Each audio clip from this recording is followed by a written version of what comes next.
नमस्कार देवियों सज्जनों, a very good evening to all of you. आप सबका फिर से इस्तकबाल करता हूँ, खैर मकदम करता हूँ, हार्दिक अभिनंदन करता हूँ आप ही के अपने चैनल असिडवस आशीष में। आज नया दिन, लेकिन चर्चा वही पुरानी, सब्जेक्ट वर्ब अग्रीमेंट की। एक आज नया रूल फिर देखेंगे। गुज़िश्ता किश्तों में हमने देखा 12 रूल हमने देख लिए थे और 13वां रूल आज आप सबके समक्ष लेके आया हूँ। तो आइए आगाज़ करते हैं आज की इस कस्त का। तो आप अपने स्क्रीन्स पे देख पा रहे होंगे 4 ऐसे अल्फाज हैं, लफ्ज़ कह सकता हूँ मैं, former, latter, following and undersigned. All these are used in place of a noun. Just in the same way a pronoun is used in place of noun. जैसे pronoun या सर्वनाम को हम noun के place में उसकी जगह यूज़ करते हैं in place of noun, उसी तरह से former, latter, following और undersigned, ये 4 लफ्ज़ जो हैं ये noun की जगह यूज़ होते हैं. They replace a noun. If they are replacing a singular noun, अगर noun singular है, एक ही है, then they will take the singular verb, SS, singular subject singular verb वाला formula. And if they are replacing plural noun, एक से ज़्यादा या जो नंबर है noun का वो बहुवचन में है तो then they will take the plural verb. तो प्लूरल सब्जेक्ट प्लूरल वर्ब और सिंगुलर सब्जेक्ट सिंगुलर वर्ब, यही हम देखते आ रहे हैं पिछली कस्तों से और आगे भी देखते रहेंगे। सबसे इम्पॉर्टेंट रूल है ये सब्जेक्ट वर्ब अग्रीमेंट, नहायत ही ज़रूरी है, बेहद ज़रूरी है। अगर आप इसे फॉलो नहीं कर रहे हैं सब्जेक्ट वर्ब अग्रीमेंट को, अगर आप तवज्जो नहीं दे रहे हैं तो ये आप बहुत बड़ी भूल कर रहे हैं। ऐसा बिल्कुल ना करें, इट्स अ ब्लंडर। फिर इसमें आप और देखेंगे कि कभी भी आप इन वर्ड्स में फॉर्मर, लैटर, फॉलोइंग और अंडरसाइंड में एस लगा के उसको प्लूरल मत बना दीजिएगा कभी भी, नो। ये बहुत बड़ा ब्लंडर है, इसको मत कीजिएगा। तो आइए अब कुछ एग्जाम्पल्स देखते हैं। तो पहला एग्जाम्पल आप देख सकते हैं अपने स्क्रीन्स पे।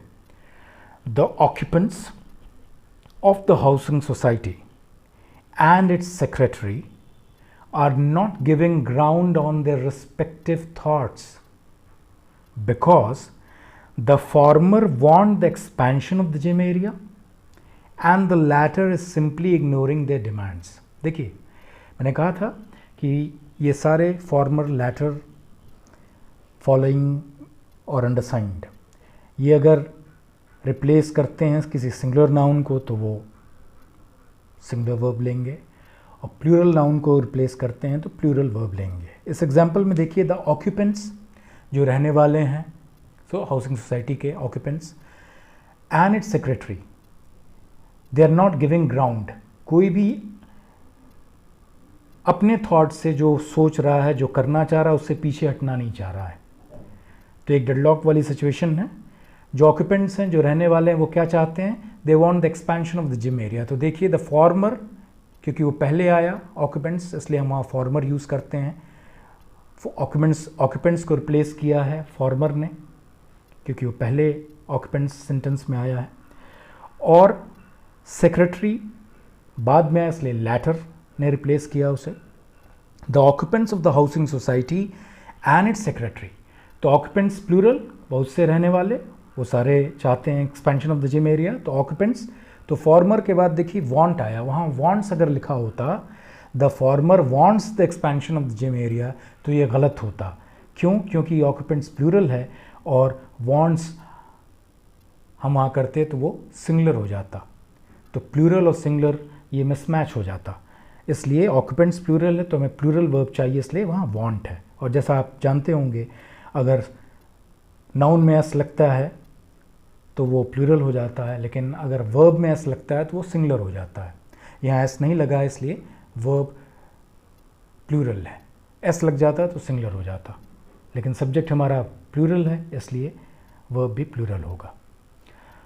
और फिर देखिए एंड द लैटर, यानी सेक्रेटरी की बात हो रही है, सिंगल पर्सन, सिंगुलर नाउन, इस वजह से यहाँ इज़ आया। यहाँ आर अगर लिखा होता तो वो गलत होता।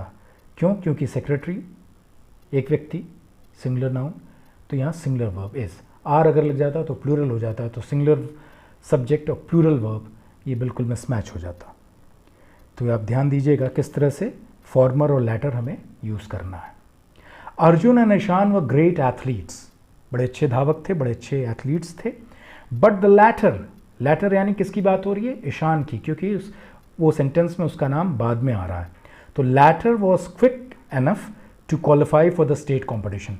दोनों बेहतर थे, उम्दा एथलीट्स थे, लेकिन लैटर यानी ईशान वॉज क्विक एनफ ज़्यादा बेहतर था क्योंकि उसने स्टेट कॉम्पिटिशन के लिए क्वालिफाई कर लिया था। तो ये देखिएगा वॉज यहाँ लगा क्योंकि ईशान सिंगुलर, इसलिए वॉज। यहाँ अगर वर लग जाता द लैटर वर तो ये गलत होता। तो सिंगुलर सब्जेक्ट सिंगुलर वर्ब का ये यूज़ यहाँ आपने देखा। The following are the equipments to be purchased for the newly constructed gymnasium. The following are the equipments to be purchased for the newly constructed gymnasium. Equipments आपने देखा, तो यहाँ following are the equipments, यहाँ equipments जो हमारा subject है, इस वजह से वो प्लूरल है, इसलिए प्लूरल वर्ब आ गया आर। यहाँ इज़ लगाना ये गलत होता। The following is the equipments, नहीं, इक्विपमेंट्स प्लूरल है, इस वजह से आर भी हमारा वर्ब भी प्लूरल है। फिर देखिए नेक्स्ट में, the following is the report which depicts the true picture of exponential rise in population. जो एक्सपोनेंशियल राइज जनसंख्या में हुई है उसकी रिपोर्ट ये आपके समक्ष है। The following is the report which depicts the true picture.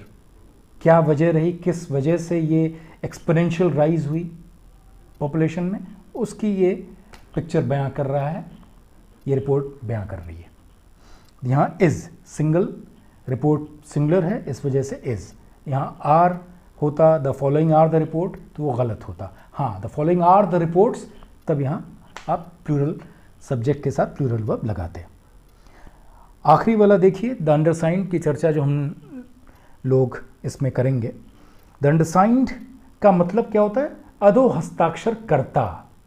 अधो हस्ताक्षर कर्ता, जिसका हस्ताक्षर आखिर में है किसी फॉर्मल लेटर वगैरह के, तो उसने अपना नाम ना यहाँ दे के उसने लिख दिया द अंडरसाइंड। अधो हस्ताक्षर करता want your presence, auspicious presence, as the daughter is getting hitched tomorrow। यहाँ देखिए undersigns, followings, letters, formers, ये मैंने पहले ही कहा था, ये कभी भी एस लगा के इनको प्लूरल वगैरह मत बनाइएगा सेंटेंस में, ये बिल्कुल गलत होता है।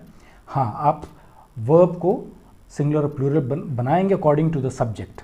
तो इसका मतलब हो गया द अंडरसाइंड, यहाँ एक से ज़्यादा व्यक्तियों ने हस्ताक्षर किया है और उन्होंने आमंत्रित किया है, कहा है कि उनकी पुत्री, गेटिंग हिच्ड का मतलब होता है विवाह करना, विवाहित होने जाना, टू गेट मैरिड या to walk down the aisle. The undersigned want your auspicious presence as the daughter is getting hitched tomorrow. तो वॉन्ट जब आ गया, आपने वॉन्ट देखा कि प्लूरल वर्ब है, इसका मतलब कि सब्जेक्ट हमारा प्लूरल है, यानी एक से ज़्यादा लोगों ने हस्ताक्षर किया है। The undersigned want your auspicious presence as the daughter is getting hitched tomorrow. और यहाँ अगर किसी एक व्यक्ति ने ही हस्ताक्षर किया होता तो यहाँ वॉन्ट्स हो जाता। The undersigned wants your auspicious presence as his और her daughter is getting married और इज गेटिंग हिच्ड टुमारो। तो ये लेटर्स वगैरह में आप देखेंगे, अंडरसाइन का मतलब अधो हस्ताक्षर करता, जिसने भी हस्ताक्षर किया है, निमंत्रण पत्र दिया है, उसने अपना नाम वहाँ नहीं लिखा क्योंकि वो हस्ताक्षर कर रहा है, इस वजह से वो अंडरसाइंड लिख के आ गया।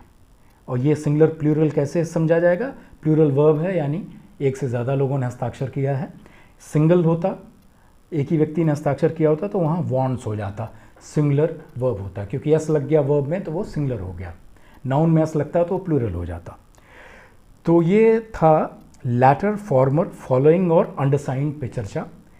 और बिल्कुल बारीकी से आपको ये देखना होगा कि कब सिंगुलर लगाना है, कब प्लूरल वर्ब लगाना है सब्जेक्ट के अकॉर्डिंग।